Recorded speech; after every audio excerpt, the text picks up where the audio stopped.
Hey guys, welcome to my online C. मेरा नाम है देव। आज के इस वीडियो में मैं बात करने वाला हूं, इसके पहले एक मैंने वीडियो बनाया था SBI ई मुद्रा लोन के ऊपर। तो वहां पे कई सारे लोगों के कमेंट्स आ रहे थे, उनको यहाँ पे दो एरर यहाँ पे फेस करने पड़ रहे हैं। तो इस वीडियो में बताऊंगा कि वो दोनों एरर का क्या सॉल्यूशन है, किस तरह से उसको आप रिजॉल्व कर सकते हैं। अगर आपने मेरे पहले वाला ई मुद्रा वाला लोन वीडियो नहीं देखा, जिसके अंदर मैंने without any kind of the document with in the 7 minute आपको बताया था कि आप 50,000 रुपये का लोन कैसे प्राप्त कर सकते हैं, तो डिस्क्रिप्शन बॉक्स में लिंक डाल दूंगा। तो पहले जाकर यार उस वीडियो को जरूर देखिएगा। तो गाइस, बात करते हैं कि आखिर एरर किस टाइप का आ रहा है। तो देखिए, दो टाइप के यहाँ पे एरर आ रहा है। जो पहला एरर आ रहा है उसमें यह आ रहा है कि sorry, you are not eligible for the online e Mudra loan, please contact your SBI branch. ठीक है, तो इसका मतलब क्या हो रहा है कि ये आपको एक वार्निंग दे रहा है कि आप एलिजिबल नहीं है यहाँ पे ई मुद्रा लोन के लिए। सेकंड वाला जो एरर आ रहा है वो आ रहा है simply please try after some time. अब गाइस, इन दोनों एरर का यहाँ पे सॉल्यूशन क्या होगा उसको जानने से पहले मैं आपको लोगों को कुछ चीजें बताना चाहूंगा कि एक्चुअली हुआ क्या था। SBI ने जब अपना ई मुद्रा लोन स्टार्ट किया था, तो जैसे इन लोगों ने लोन बांटना स्टार्ट किया था 2020 के अंदर, तो उनका जो NP रेशियो है वो 15% तक बढ़ चुका था। मतलब 100 लोग अगर लोन के लिए अप्लाई करते थे और 50,000 रुपए का लोन लेके जाते थे, तो उसमें से 15 लोग यहाँ पे रीपेमेंट नहीं करते थे। तो गाइस, उसके बाद में इन लोगों ने कुछ यहाँ पे सिस्टम के अंदर रेस्ट्रिक्शन लगाई और अब जाके वो बिलो द 10% NPA हो चुका है। अब गाइस, इसी वजह से आपको इन दोनों एररों को यहाँ पे सामना करना पड़ रहा है, क्योंकि जो सिस्टम के जो एल्गोरिथम्स है वो आपकी प्रोफाइल को ढंग से यहाँ पे फैच नहीं कर पा रहे। तो गाइस, सबसे पहले बात कर लेते हैं कि ई मुद्रा लोन अप्लाई करने से पहले सबसे पहले जान लेते हैं जो बेसिकली मुद्रा लोन होता है उसको अप्लाई करने की क्या कंडीशंस होती है। तो देखिए, सबसे पहली कंडीशन ये होती है कि आपको एक माइक्रो एंटरप्रेन्योर होना चाहिए। मतलब आप एटलीस्ट यहाँ पे बिजनेस कर रहे हैं। अब कई लोग क्या करते हैं ना, उनको पर्सनल लोन की रिक्वायरमेंट होती है, तो वो भी SBI ई मुद्रा पोर्टल का यूज करके लोन ले लेते हैं। तो ये बिल्कुल एकदम गलत बात है।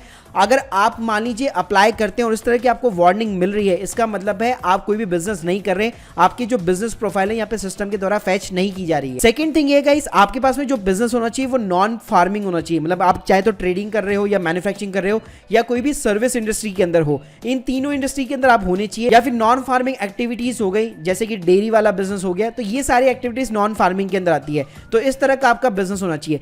तीसरी चीज है, कई लोग अपने यहाँ पे सेविंग अकाउंट के साथ में अप्लाई करते हैं। तो सेविंग अकाउंट में क्या होता है, जो सिस्टम होता है वो उनकी बिजनेस की डिटेल को फैच नहीं कर पाता। अगर आपके पास में करंट अकाउंट है, तो करंट अकाउंट हमेशा बिजनेस के लिए होता है, तो सिस्टम अपने आप आपकी सारी चीजें यहाँ पे फैच कर लेगा। अब बात करते हैं गाइस, SBI का ई मुद्रा लोन कौन कौन अवेल कर सकता है। तो इसमें बिजनेस के वेंडर्स हो गए, शॉपकीपर्स हो गए, छोटे मोटे टेक्सटाइल इंडस्ट्री में जो काम कर रहे हैं, फूड सेक्टर के अंदर काम कर रहे हैं, एग्रीकल्चर के अंदर सिर्फ जो नॉन फार्मिंग वाले बिजनेस है, जैसे डेयरी हो गया, फिशिंग हो गया, वो वाले लोग हो गए, फिर कोई भी बिजनेस या फिर कोई भी सर्विस प्रोवाइड वगैरह कर रहा है, तो वो अप्लाई कर सकते हैं। अब मैं बताऊंगा कि आपको जो मैंने ऊपर वाले जो एरर्स बताए, जहां पे आपको बोला जा रहा है कि you are not eligible, please contact the SBI branch, उनको आप कैसे रिजॉल्व कर सकते हैं। तो गाइस, पहली चीज तो आपको ये समझ में आ चुकी होगी कि आपका जो सिस्टम है, SBI का जो सिस्टम है, वो आपकी प्रोफाइल को यहाँ पे फैच नहीं कर पा रहा है, इसलिए आपको बताया जा रहा है कि यू आर नॉट एलिजिबल। तो गाइस, आपको क्या करना है, आपका जो भी सेविंग अकाउंट है या जो भी करंट अकाउंट है, उसके अंदर एटलीस्ट प्रॉपर बिजनेस के यहाँ पे ट्रांजेक्शन होनी चाहिए, प्रॉपर यहाँ पे क्रेडिट और डेबिट एंट्री होनी चाहिए लास्ट 6 मंथ के अंदर। जी हाँ,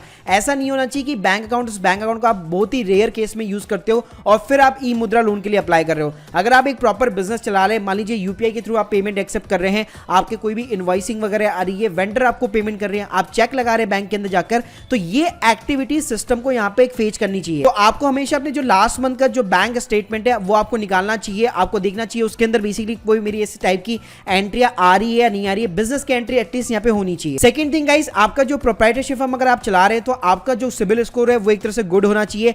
साथ में आपको एक और चीज ध्यान रखनी चाहिए, कई बार क्या होता है, हमारा पैन कार्ड नंबर ही अपने बैंक अकाउंट के साथ में लिंक नहीं होता और हमें पता भी नहीं होता। तो अगर आपके पास में नेट बैंकिंग है, तो सिंपली आपको उसमें लॉगिन करना है, आपको चेक करना है कि आपका बैंक अकाउंट अपने पैन कार्ड के साथ में लिंक होना चाहिए। सेकंड थिंग ये भी कि आपका जो पैन है वो आपके आधार के साथ में भी यहाँ पे लिंक होना चाहिए। अगर आप लोगों को नहीं पता स्टेटस चेक करना है, तो सिंपली आप इनकम टैक्स की वेबसाइट के ऊपर भी जा सकते हैं। सो गाइस, इनकम टैक्स की वेबसाइट के ऊपर आप जब नीचे जाएंगे, लिंक आधार वाला स्टेटस के ऊपर, यहाँ पे आप चेक कर सकते हैं आपका नंबर, मतलब आपका जो पैन कार्ड नंबर है वो आपके आधार के साथ में लिंक है या नहीं है। सो गाइस, पहले वाले एरर को सॉल्व करने के लिए मैंने आपको ये कुछ सॉल्यूशन बता दिए। उसके अलावा जैसे ये कॉन्टैक्ट SBI ब्रांच बोलता है, इसका मतलब ये भी है कि मान लीजिए अगर आपका अकाउंट जो है ऑनलाइन फैच नहीं कर पा रहा है सिस्टम, और अगर आप एलिजिबल नहीं है, तो आप जब अपनी SBI ब्रांच को विजिट करेंगे, तो ऑब्वियसली है आपको वहां पे अपना एक बिजनेस प्रपोजल देना पड़ेगा। मतलब किस टाइप का बिजनेस कर रहे हैं, बिजनेस से रिलेटेड आपको डॉक्यूमेंट्स प्रोवाइड करने पड़ेंगे। तो गाइस, ये साफ हो चुका है कि अगर आप एज ए पर्सनल लोन की तरह इस तरह से SBI जो ई मुद्रा लोन को अप्लाई कर रहे हैं, तो ये बेसिकली आपके लिए बेनिफिशियल नहीं है, आपको इस तरह से अप्लाई नहीं करना चाहिए। उसके बाद में गाइस जो सेकंड वाला एरर है, please try after some time error, तो ये एरर क्यों आ रहा है? ये एरर भी इसलिए आ रहा है क्योंकि आपकी प्रोफाइल यहाँ पे